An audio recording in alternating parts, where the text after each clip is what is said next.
Finally made it. We're ready to start talking about reactions. We're going to start with precipitation reactions. So precipitation is the formation of a solid. We've actually seen these kinds of reactions before in lab, where if you take two liquids, mix them together and you form a solid. We've said that when that happens, if you mix two solutions and you form a solid, that's a sign of a reaction. And that type of reaction is called precipitation.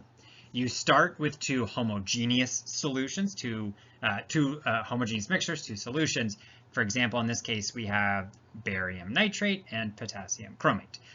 Chromate's just a polyatomic ion. And so we know that the ions in the reactants, because it's aqueous ionic, that they are floating around in solution right there, just kind of free doing their own thing. You know, the numbers are there, but they're free to interact in their own way. When they mix, if you pour them in, now all of the ions are in the same beaker. So they're all in the same beaker. They have the potential to interact with each other. And what that means is they can trade partners. And there are new potential combinations of ionic compounds. And particularly, you can make a new potential combination that isn't soluble anymore. You started with two soluble compounds in unique containers. You have ended up with one container where all your ions are contained, and you have created an insoluble compound, so it doesn't stay dissolved, it forms a solid. They collect together and form a solid that would now be, just kind of at the bottom of your container. I do want to make a note when we get into this, as we're going to talk about this, we're going to deal with a lot of ionic compounds. And you can see we have this ionic formula, and where we've represented a full ionic compound and then put a Q after it. What that means is that it is an ionic compound that is dissolved. We know that in the reality, if you could zoom in, those ions are floating around separately from each other. But we use this overall molecular description just to be clear as to what's going on and to make it kind of short, right? To make it compact. It's barium nitrate. You have to recognize it is implied that those ions are floating around independent of each other. So we always want to have that in the back of our mind. Whenever we see that, those ions are free floating. Solid, that's not. That's a solid, not dissolved. But AQ after an ionic compound does mean those ions are floating around freely in solution, independent of each other. If we look at another example, we could see, for example, potassium iodide and lead to nitrate. Again, we literally have 2 beakers. They are separate solutions. When we pour them in, what can happen is you trade places with which ions are paired with what. That allows for the mixing that can lead to an insoluble compound. Lead to iodide in this case, that's a very nice brightly colored yellow. Here we can see, and so that yellow solid starts to form immediately. You get that because those ions don't want to stay dissolved in solution. They're happy to form a solid and leave the solution. You get a nice crystal structure that it looks like. One of the things you'll note, it kind of looks almost gooey, or kind of like this, like it doesn't form like a brick solid. That's because it reacts so fast. It makes a bunch of really small bits of solid, and they just kind of float around. That's why it looks cloudy, and over time, they separate out to the bottom of the solution. They sink, gravity, they just sink to the bottom. One thing to note, a precipitation reaction is all about forming a solid. If you want to communicate that, you're going to need to include phases.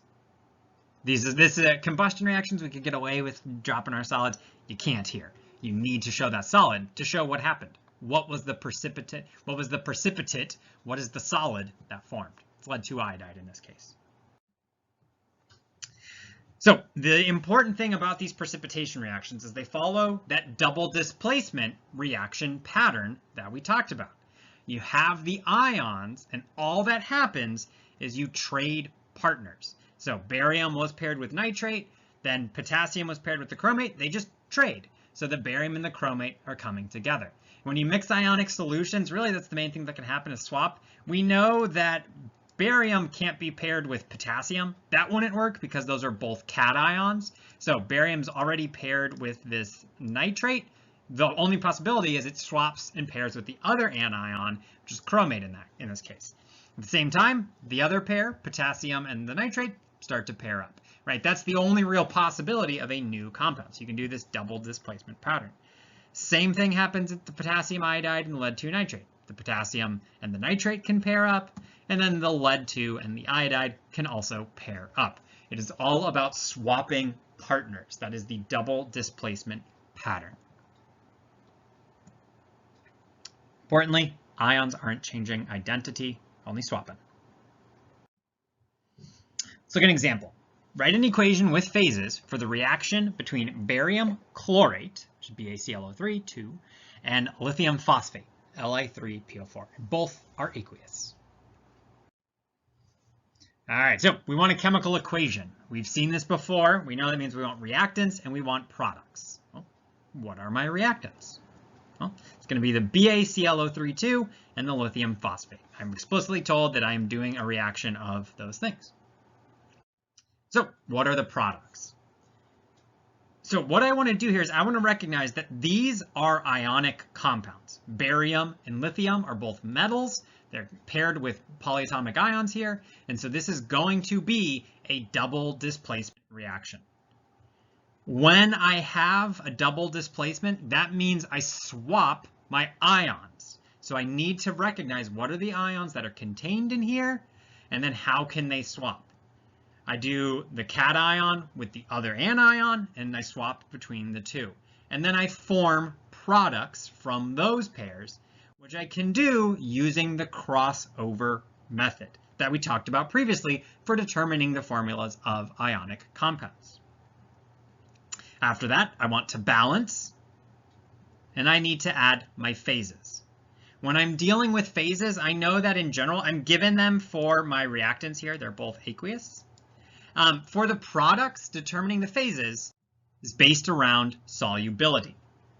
Soluble things stay AQ, they stay aqueous. Insoluble things turn into solids.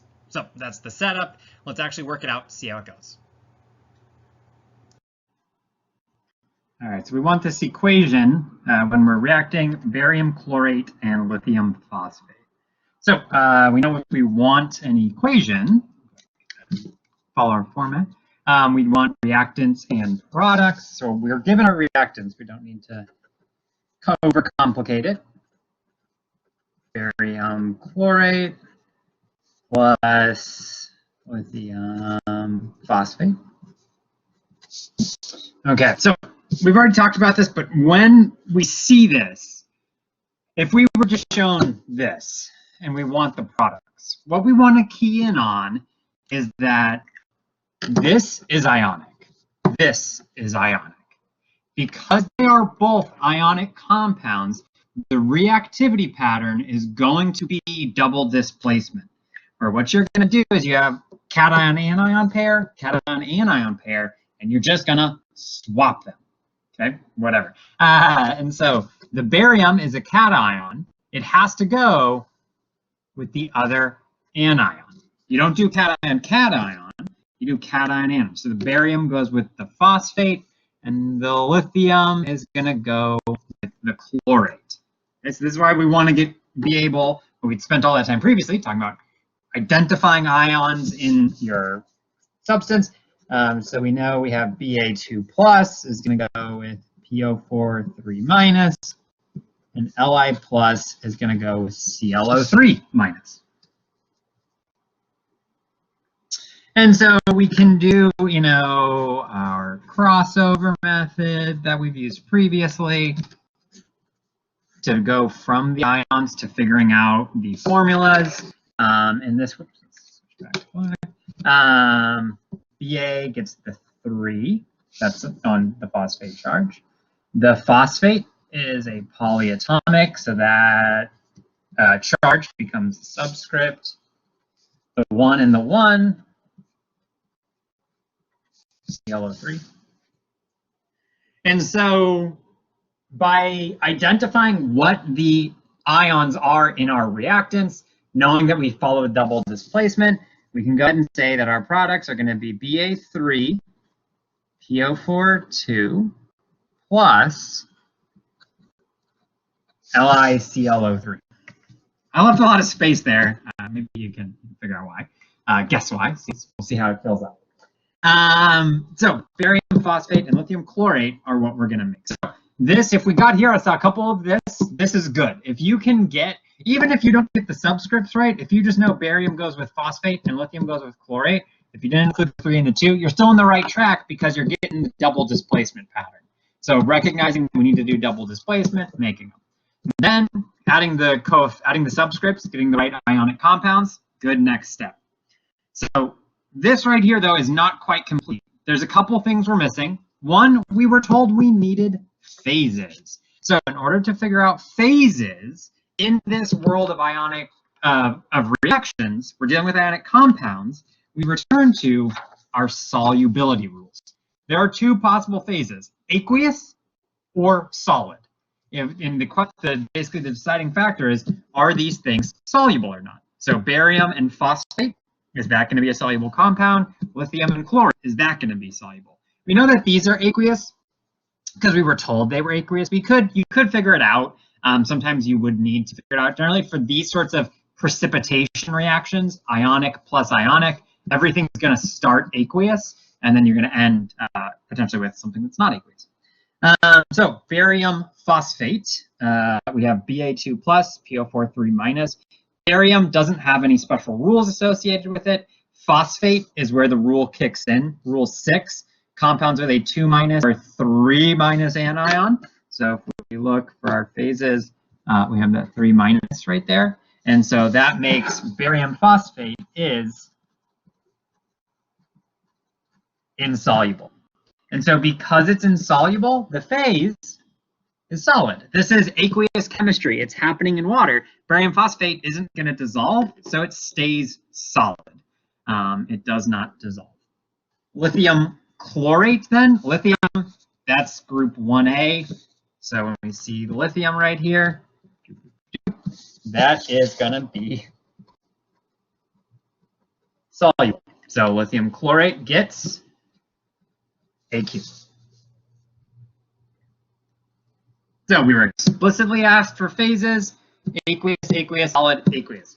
One thing to note, when we're looking at reacting to ionic compounds, this reaction is called a precipitation reaction. Precipitate is the solid that forms. So you should always expect that at least one of your products will be a solid. There's kind of we have a tendency just to start throwing AQs everywhere because, hey, we're dealing with aqueous chemistry. But if you are looking at a reaction, ionic plus ionic, you should always expect at least one of your products will be solid. You can actually come up with reactions where everything is solid. You leave nothing dissolved. That requires a little more it's less common. Normally we'd expect to get one solid product and one aqueous product. So if we get aqueous, that's a sign that we haven't done something right. Formed a solid, and we've talked about in lab that forming solid is a sign of a chemical reaction. So if you don't have that this isn't a chemical reaction. So we'd always expect that. So if we got this far, we're in good shape. There is one other part that is not in the prompt, but we talked about previously, and that is balancing. You have to balance this reaction. So barium, I got 1 over here. There's no subscript. I got 3 right here. So I need a 3 on that. I'm going to jump to lithium. I have 3 lithiums right here. So I need 3 on that. Wait, no, let's do the chlorine. Okay, so chlorine is a complicated one here. 2 applies to this chlorine. So there are 2 chlorines per form. And I got a 3 out front. So 3 times 2, I have 6 total chlorines. Okay, so 6 total chlorines. Means when I come over here, I only have 1 in this. So I need a 6 right there. We didn't need to skip chlorine. I got confused. We will skip oxygen. So that's where we come to lithium now. Lithium has 3, 6, 3 is lower. You need a 2. Phosphorus 2, 2. So phosphorus is good. Oxygen, let's see, I got 6 times 3 is 18, plus 8 is 24. 8 plus 18. Wait, how did I do that wrong? Oh, that's 18 plus 8 is 26, and then another 26. So I have 26 oxygens on each side. Yeah, that's right. Usually you can show a bit more work, but I'm just to be brief. I'm not gonna. You can show the work for balancing, but so there we end up. We'd want to have coefficients and phases for everything to be balanced. If you leave the reaction unbalanced, it is wrong. So we always want to be sure that we balance our reactions at the end. But one of the things about precipitation reactions, this is going to seem hard. There's a lot going on here. This is a bit overwhelming. It is putting together concepts from chapter 2 and almost everything we've talked about in chapter 3 so far. You need to be able to parse out what the ions are, rearrange them. That's double displacement. That's the reaction pattern. You need to form new ionic compounds. That's going back to chapter 2. You need to balance the reaction. So far from chapter 3. You need, or 4, sorry. And then you also need to add the phases, which are based on solubility. So this is a lot of stuff we have only recently learned. So if this feels overwhelming, because we are putting a lot together in this area. And so as a result, there's a lot of, if you can get a couple of those steps, you're in good shape. If we don't make it all the way to the finished product, you're still in good shape because there's a lot of steps to get through, and those steps involve learning the other concepts from this chapter so far. Solubility, double displacement patterns, all those sorts, balancing, all those ideas. Participation 612, question 2. Write an equation with phases for the reaction between aqueous solutions of potassium hydroxide and magnesium nitrate. This is the second question on participation 612, due Friday, June 12th at 11:59 p.m. over on Blackboard. Link to the assignment is right below the links to these videos. Again, write an equation with phases for the reaction between aqueous solutions of potassium hydroxide and magnesium nitrate. Do you want to know if you're writing chemical equations on Blackboard in the text editor? Don't worry too much about subscripts and superscripts. You mostly just want to make sure you get the right symbols in the right order. If you're handwriting or you're writing on a test, that formatting needs to all be correct, but don't worry too much on these typing in on a participation.